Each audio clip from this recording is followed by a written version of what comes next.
17.5 लाख में से 6.5 लाख मशीनें खराब, उन्हीं से चुनाव हुए। तो वो चुनाव, जब मशीनें खराब हैं तो चुनाव सही कैसे हो सकता है? यह मतदाता के साथ धोखा है, इस देश के साथ में धोखा है, गद्दारी है। मैं तो मोदी जी कहता हूं ना आपसे, आप बड़े लोग आपको पसंद करते हैं, इतना चाहते हैं, तो एक बार सिर्फ ये 2024 का चुनाव आप ईवीएम और वीवीपैट को हटा के बैलेट पेपर से चुनाव होने दीजिए।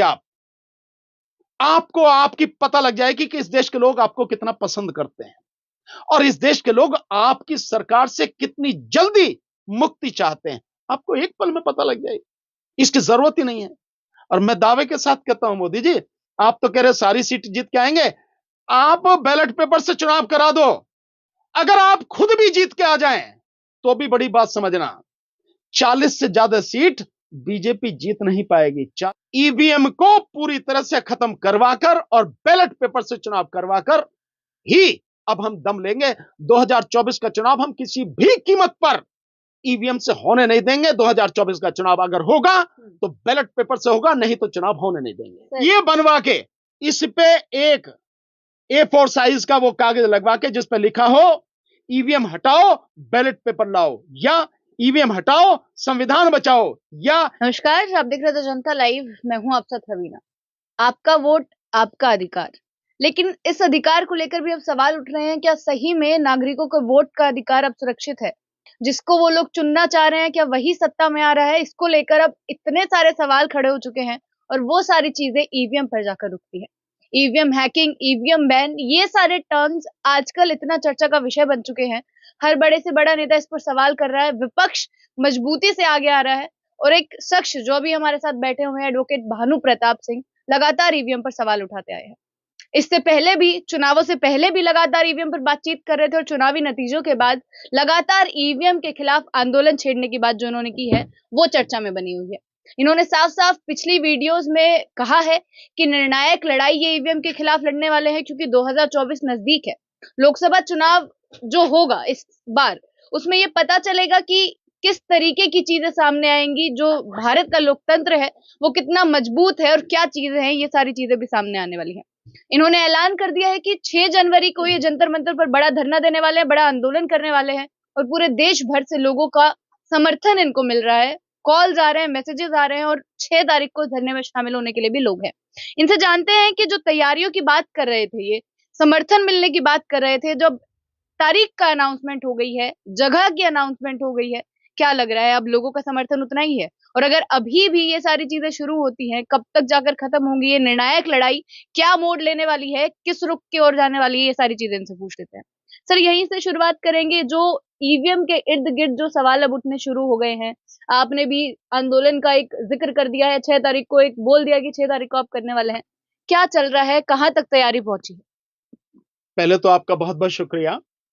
मैं देखिए इसको इस तरह से समझाने की कोशिश करता हूं, जो सवाल उठ रहे हैं एक बिल्कुल आम भाषा में, जनता की आम भाषा में, जो आम आदमी को भी समझ में आए, मैं उसमें समझाने की कोशिश करता हूं। आप ऐसे समझिए, जो ईवीएम है, ईवीएम मशीन के द्वारा जो चुनाव होता है उसमें 3 मशीनें इस्तेमाल होती हैं। 3, ऐसे मानिए कि ये 3 मशीनें हैं। ये देखिए, ये मशीनें हैं, ऐसे समझिए। ये जो मशीन है, मानिए कि ये मशीन है कंट्रोलिंग यूनिट, कंट्रोल यूनिट, यानी जिसमें वोट इलेक्ट्रिकल रूप से जानी बताई जाती है कि आपकी वोट इसमें गई है। इसी मशीन से गिनती होती है वोटें, जो हम ईवीएम से गिनती की बात करते हैं ना, इसी मशीन से होती है इसमें। लेकिन इसमें जो वोट जा रही है हमें दिखती नहीं। यह है क्या? ये बैलेट यूनिट, यानी इस यूनिट पर, इस पे सभी प्रत्याशियों के नाम, पार्टी के नाम, उनका चुनाव चिन्ह लगा होता है और हम इसी पे बटन दबा के जिस भी प्रत्याशी, जिस भी पार्टी को वोट देना चाहते हैं उसको वोट देते हैं। ये बैलेट यूनिट, ये कंट्रोल यूनिट। और ये तीसरी होती है वीवीपैट। ये वीवीपैट मशीन होती है। इस वीवीपैट मशीन में आपको 7 सेकंड के लिए पर्ची दिखती है। आपको लगता है कि हां, जिसको आपने वोट दी उसको दिख गई। अब 7 सेकंड में किसको दिख जाएगी किसको नहीं, पर फिर भी मैं मान लेता हूं कि सभी को दिख जाती है और इसमें वो गिर जाती है। इसी डिब्बे में इकट्ठी हो जाती, वो पर्ची आपको नहीं मिलती है।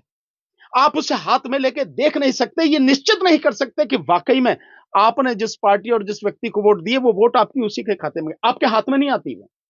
और आप उसको जिसे कह सकते हैं कि सही मायने में वोट तो वही है ना, वो आप लेकर अपने हाथ से और किसी ऐसे डिब्बे में डालें जहां पर वो सुरक्षित रहे और उसकी गिनती हो।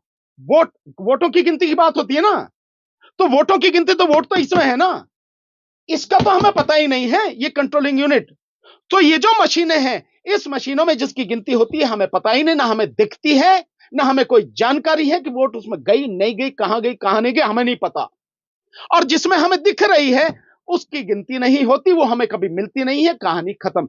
इससे ज्यादा धोखा इस देश के मतदाताओं के साथ में क्या होगा। इसलिए मैं जो कह रहा हूं कि ये जो मशीनें हैं, ये मशीनें पूरी तरह से बंद होनी चाहिए। ईवीएम मशीन पूरी तरह से बंद होनी चाहिए, क्योंकि देश का कोई भी मतदाता, 99% जो मतदाता, 90 करोड़ से ज्यादा मतदाता इस देश में हैं, 99% मतदाता नहीं जानते कि ईवीएम कैसे काम करती है, उसकी तकनीक क्या है, कुछ नहीं पता। इसलिए हम इसका विरोध कर रहे हैं। अब दूसरा कि क्या हमें लोगों का रेस्पॉन्स मिल रहा है, तो 10 तारीख को जो हमने घोषणा की थी, जो प्रेस कॉन्फ्रेंस करके घोषणा की थी ईवीएम के खिलाफ, जब तक इसे हटा नहीं लेंगे पूरी तरह से तब तक आंदोलन करेंगे। उसके बाद जिस तरह से करोड़ों लोग हमें देख रहे हैं और उसके बाद जो फोन कर रहे हैं अपने हमारे व्हाट्सएप नंबर पर अपने सारे नाम और एड्रेस भेज रहे हैं, तो जो रेस्पॉन्स हमें मिल रहा है वो रेस्पॉन्स अब से पहले कभी नहीं था, अभूतपूर्व है। भूतकाल में ऐसा कभी नहीं मिला, वर्तमान में जिस तरह का रेस्पॉन्स मिल रहा है, और ये रेस्पॉन्स ऐसे ही नहीं है, लोग, मुझे विश्वास है कि पूरे देश से लोग आएंगे। इसलिए जहां तक उसकी बात है मैंने बता दिया, और रेस्पॉन्स की बात है, बहुत जबरदस्त रेस्पॉन्स है। लेकिन मैं आप इसमें एक निवेदन करना चाहूंगा अपने उन बेरोजगार नौजवान साथियों से जिनकी बेरोजगारी के लिए जिम्मेदार वर्तमान सरकार है। जो नौजवान सेना में जाना चाहते थे, सेना की वर्दी अपने सीने पर पहनकर गर्व महसूस करते थे, शान से चलते थे, सीना तान के चलते थे, उनकी इच्छाओं को, उनके उस सपने को धूल में मिला दिया अग्निवीर जो योजना है उसको लाने के बाद।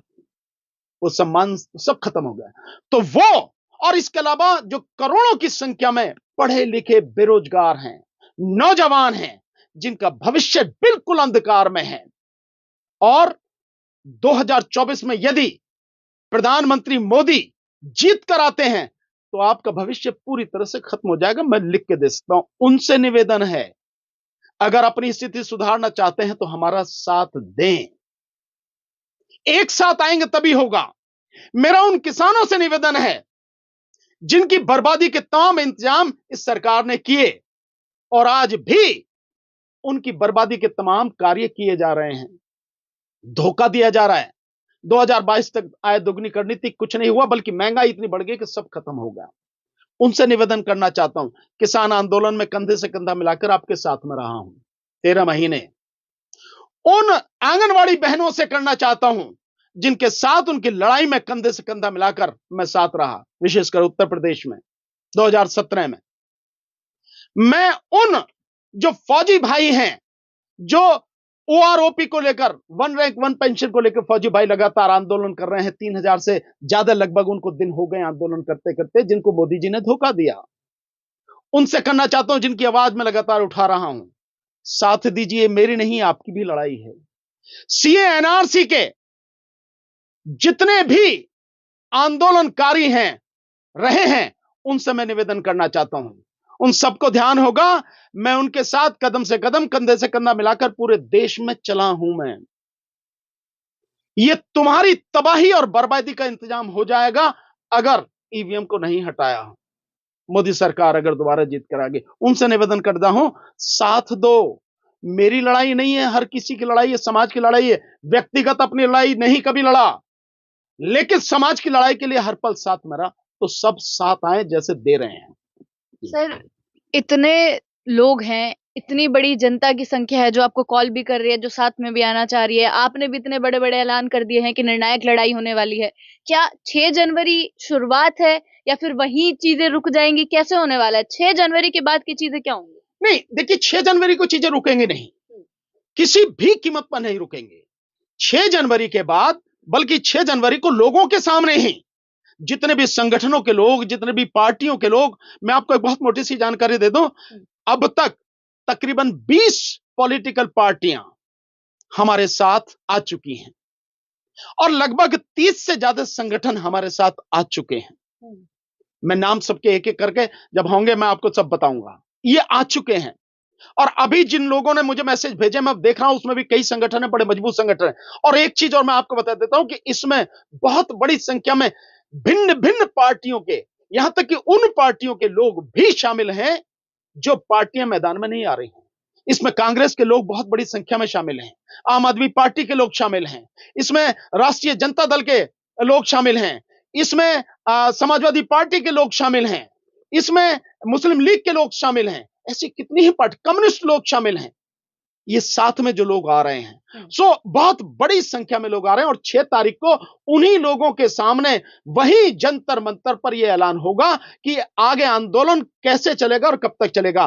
मोटा मोटा सा बता देता हूं, उसके बाद हम न केवल दिल्ली में बल्कि पूरे देश में पैदल यात्रा का हमारा प्रोग्राम है और इसके साथ साथ सुप्रीम कोर्ट पर धरने का, ये जो हमने ऐलान किया है, सुप्रीम कोर्ट के सामने धरना होगा और साथ में न केवल जो इलेक्शन कमीशन ऑफ इंडिया है दिल्ली में उसका घेराव होगा, बल्कि सभी राज्यों में, सभी राज्यों की राजधानियों में जो इलेक्शन ऑफिस से हैं उन सभी का घेराव होगा, जबरदस्त तरीके से होगा।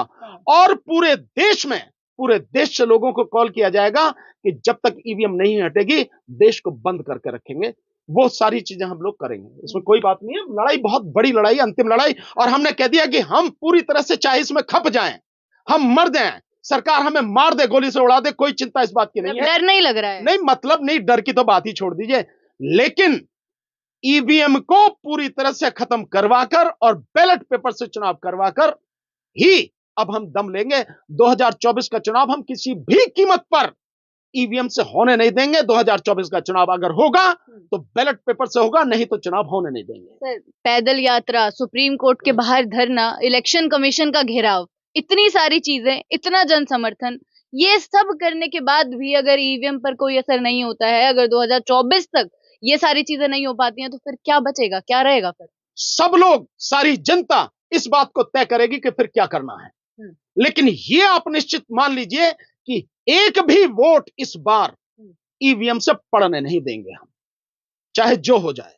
मतलब चुनाव की ही तस्वीरें अलग रहेंगी अगर ये नहीं होता है। बिल्कुल, और ये मेरी चेतावनी है इलेक्शन कमीशन ऑफ इंडिया को भी, सरकार को भी, और मेरा अनुरोध है, विनम्र निवेदन है माननीय सुप्रीम कोर्ट से भी, इन सारी चीजों की गंभीरता को समझें और मसले का हल निकालें, मेरा निवेदन है। और हल एक ही है आपकी तरफ से कि ईवीएम बैन? बिल्कुल, कोई ऑप्शन भी नहीं, ऑल्टरनेटिव नहीं, कोई ऑप्शन नहीं है। मेरा मानना सिर्फ यह है कि इस देश का हर नागरिक और इस देश का हर मतदाता चुनाव की जो प्रक्रिया है, मतदान की जो प्रक्रिया है, उसको जानता और समझता हो, चाहे वो पढ़ा लिखा हो और चाहे वो अनपढ़ हो, अशिक्षित हो, कोई भी हो, लेकिन इस देश का हर मतदाता ये जानता हो कि वो जिस प्रक्रिया में चुनाव में भाग ले रहा है, वो चुनाव की प्रक्रिया ऐसी है कि वो जिस उम्मीदवार को और जिस पार्टी को वोट देना चाह रहा है, उसका वोट उसी उम्मीदवार को और उसी पार्टी को गया है, ये बिल्कुल उसकी आंखों के सामने सुनिश्चित है। ठप्पा लगा के वो इस बात को निश्चित करे और वो अपनी वोट एक डिब्बे में डाल के ये निश्चित हो जाए कि चुनाव आयोग निष्पक्ष होकर कार्रवाई करेगा और निष्पक्ष चुनाव कराने के लिए, पारदर्शिता बरतने के लिए जितने भी कठोर कदम उठाने होंगे उठाएगा और एक भी मतदाता का वोट इधर से उधर नहीं होने देगा। जिस पार्टी, जिस उम्मीदवार को दिया उसके खाते में ही उसका वोट गिना जाएगा। यह सुनिश्चित करना है इस बार, मेरा सिर्फ यही मानना है। इस देश के नागरिक के साथ, इस देश के मतदाता के साथ जो धोखा सालों से होता रहा है, उसकी पीठ में जो झुरा भोंका जाता रहा है, उसके मताधिकार को जिस तरह से लूटा जाता रहा है, अब के बाद वो होने नहीं देंगे। सर, कई लोग हैं जो ऑल्टरनेटिव की भी बात कर रहे हैं कि वीवीपैट भी ऑल्टरनेटिव हो सकता है, और कई लोग ऐसे भी हैं, और बीजेपी के दावे भी सुन लीजिए, बीजेपी भी दावे कर रही है साफ साफ कि 2024 में 400 प्लस। तो ये सारी चीजें साथ मिलकर, एक तरफ आपका आंदोलन है, एक तरफ ये सारी चीजें हैं, किस प्रकार होने वाला है? देखिए, जो लोग ये दावा कर रहे हैं कि वीवीपैट से होने दें, मेरे सामने उनके मतलब एक ही सवाल है, और वो सवाल ये है कि जब जनवरी 2022 में इलेक्शन कमीशन ऑफ इंडिया ने उन 3 कंपनियों को, जिनके माध्यम से 2018 में उसने वीवीपैट मशीनें हासिल की, जिनमें सबसे ज्यादा जो वीवीपैट मशीनें उन्होंने ली, वो ली ईसीआईएल कंपनी से, जो हैदराबाद की है, और दूसरी जो कंपनी है वो है बीईएल बेंगलोर, और तीसरी कंपनी है ये पंचकुला, जो बीईएल पंचकुला हरियाणा की है। इन तीनों कंपनियों से हासिल की है। लेकिन जो लेटर उन्होंने लिखा जनवरी 2022 में, उसमें इलेक्शन कमीशन ने लिखा, और ये मैं बार बार कहता हूं कि 7 महीने पहले जो कांग्रेस के प्रवक्ता हैं पवन खेड़ा साहब, उन्होंने बाकायदा लेटर भी दिखाया, प्रेस कॉन्फ्रेंस करी, उसमें बताया कि इलेक्शन कमीशन ने उस लेटर में लिखा है उन कंपनियों को कि 4 लाख वीवीपैट मशीनें ईसीआईएल हैदराबाद की खराब हैं, 1,85,000 मशीन वीवीपैट मशीनें बीएल बेंगलोर की खराब हैं, और 65,000 वीवीपैट मशीनें जो पंचकुला की जो बीएल कंपनी है उसकी खराब हैं। तो इसका मतलब 37%, बताया आंकड़ा 37%, यानी 6.5 लाख मशीनें खराब। 17.5 लाख में से 6.5 लाख मशीनें खराब, उन्हीं से चुनाव हुए। तो वो चुनाव, जब मशीनें खराब हैं तो चुनाव सही कैसे हो सकता है? यह मतदाता के साथ धोखा है, इस देश के साथ में धोखा है, गद्दारी है। इसलिए इलेक्शन कमीशन ऑफ इंडिया की यह जिम्मेदारी है कि हर सूरत में वो यह निश्चित करे कि एक एक मतदाता का वोट जहां उसने दिया है वहीं गिना जाएगा। इसके लिए स्वतंत्र, निष्पक्ष, पारदर्शी चुनाव कराना उसकी जिम्मेदारी है। अब जो दूसरी बात आप कह रहे हैं कि दावा कर रही है बीजेपी कि हम 400 के पार जीत के आएंगे, बीजेपी तो 400 पार की बात कर रही है, और मुझे तो किसी ने बताया कि 405 सीटों से ज्यादा उन्होंने निश्चित कर लिया अभी से, और किस किस पार्टी को पूरी तरह से ठिकाने लगा देना यह भी निश्चित कर लिया मोदी जी ने। लेकिन मोदी जी की एक बात जो अपने कार्यकर्ताओं को संबोधित करते हुए उन्होंने कही, वो बात है कि इस बार सभी सीटें जीत के आएंगे। आप समझ लें, सभी सीटें जीत के आएंगे। ये कितना गंभीर मसला है। मतलब जिस आदमी को 15 से 20% से ज्यादा जो भक्त हैं, उनके अलावा देश की जनता किसी सूरत चाहती नहीं है कि वो सत्ता में 1 सेकंड के लिए भी बना रहे, 1 पल के लिए भी बना रहे। वो आदमी ये दावा कर रहा है कि जीत के आएंगे। तो ये ईवीएम में गड़बड़ी, क्योंकि वो सुनिश्चित कर चुके हैं, और इलेक्शन कमीशन उनको पूरी सपोर्ट कर रहा है, उनके हिसाब से काम कर रहा है, इसलिए वो दावा कर रहे हैं। न तो मोदी जी, मैं तो मोदी जी कहता हूं ना आपसे, आप बड़े लोग आपको पसंद करते हैं, इतना चाहते हैं, तो एक बार सिर्फ ये 2024 का चुनाव आप ईवीएम और वीवीपैट को हटा के बैलेट पेपर से चुनाव होने दीजिए। आपको आपकी पता लग जाएगी कि इस देश के लोग आपको कितना पसंद करते हैं, और इस देश के लोग आपकी सरकार से कितनी जल्दी मुक्ति चाहते हैं। आपको एक पल में पता लग जाएगी, इसकी जरूरत ही नहीं है। और मैं दावे के साथ कहता हूं, मोदी जी आप तो कह रहे सारी सीट जीत के आएंगे, आप बैलेट पेपर से चुनाव करा दो। अगर आप खुद भी जीत के आ जाएं तो भी बड़ी बात समझना, 40 से ज्यादा सीट बीजेपी जीत नहीं पाएगी। 40 लोकसभा की 40 से ज्यादा सीट जीत नहीं पाएगी 24 में, अगर जो चुनाव है वो बैलेट पेपर से चुनाव हो गया। सारी की बात कर रहे हो, 400 पार की बात कर रहे हो आप। चलिए, एक आखिरी सवाल से सर खत्म करेंगे। जो लोग आने वाले हैं, रैली में आने वाले हैं, आपको समर्थन देने आने वाले हैं, उन लोगों के लिए क्या संदेश? मैं देखिए, उन लोगों से मैं एक ही निवेदन करूंगा। दिल्ली में सर्दी है, इस समय बहुत सर्दी है।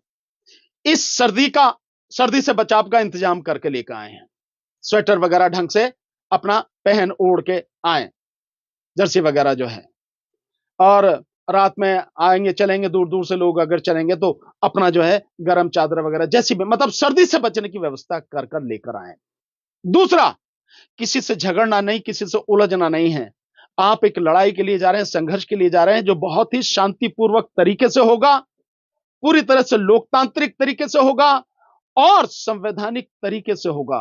कोई हिंसा कहीं नहीं, कोई कुछ कहता है आप शांत रहिए, कहीं किसी से उलझने की जरूरत नहीं है। अपने लक्ष्य को ध्यान रखिए। चिड़िया की आंख, बस जैसे अर्जुन चिड़िया की आंख पे ध्यान रखा था, बस इसी तरह से ध्यान रखिए और कुछ नहीं, इधर से उधर भटकना नहीं है। एक चीज ये ध्यान रखें, और आना है। मुझे ये नहीं चाहिए कि आप ये जो लिख के भेज देते हो व्हाट्सएप में कि तुम संघर्ष करो, हम तुम्हारे साथ हैं, बहुत बढ़िया काम कर रहे हो, हाँ ईवीएम हटना चाहिए। हटेगा तो सही, सड़क पे साथ दोगे ना, कंधे से कंधा और कदम से कदम मिला के साथ दोगे तभी हटेगा, नहीं तो नहीं हटेगा। मेरी प्रशंसा करने की जरूरत नहीं है, मुझे यह कहने की जरूरत नहीं आपके साथ है, साथ दिखो, कंधे से कंधा मिला के। मुझे नहीं, दुनिया को दिखना चाहिए कि सब लोग साथ में हैं। इसलिए मेरा आप सबसे निवेदन सब आए। और एक चीज और कहना चाहूंगा सबसे, जो भी आए, देखिए ये देख रहे हैं, ये तख्ती, इसी तरह की तख्ती, छोटी सी तख्ती, 1 फुट बाई 10 इंच की, इसी तरह की ये तख्ती ऐसी बनवा के, ये छोटा सा, ये देखो ये लगा हुआ, ये बनवा के इस पे एक A4 साइज का वो कागज लगवा के जिस पे लिखा हो ईवीएम हटाओ बैलेट पेपर लाओ, या ईवीएम हटाओ संविधान बचाओ, या ईवीएम हटाओ भारत बचाओ, या ईवीएम हटाओ लोकतंत्र बचाओ। सिर्फ ये नारे लिखे हो, इसके अलावा कुछ भी नहीं। ये से ऐसी तख्ती लेके आओ, हर व्यक्ति एक। इसके अलावा जो भारत का झंडा है, हमारे देश का जो राष्ट्रीय ध्वज है, हर साथी एक वो लेके आए। बस 2 ही चीज लेके आओ, एक ये तख्ती लेके आओ और एक राष्ट्रीय ध्वज अपने कंधे पर लेके आओ। राष्ट्रीय ध्वज को बचाने की लड़ाई है, देश को बचाने की लड़ाई है, अपनी आने वाली नस्लों के भविष्य को, अपनी पीढ़ियों को बचाने की लड़ाई है, नहीं तो कुछ बचेगा नहीं। मैं बहुत स्पष्ट रूप से कह रहा हूं, तो सभी से मेरा यही निवेदन है। चलिए, बहुत बहुत शुक्रिया आपका। 6 जनवरी को जंतर मंतर पर जो प्रोटेस्ट होने वाला है उसकी सारी अपडेट्स आप तक पहुंचाएंगे, कितने लोग आने वाले हैं, किस तरीके की चीजें रहने वाली हैं, कितना समर्थन है और कितनी जनता इस पक्ष में है कि ईवीएम हटना चाहिए और बैलेट पेपर आना चाहिए, ये भी आप तक पहुंचाएंगे। इसी प्रकार जनता के मुद्दे पहुंचाते रहेंगे, बने रहे हमारे साथ। शुक्रिया।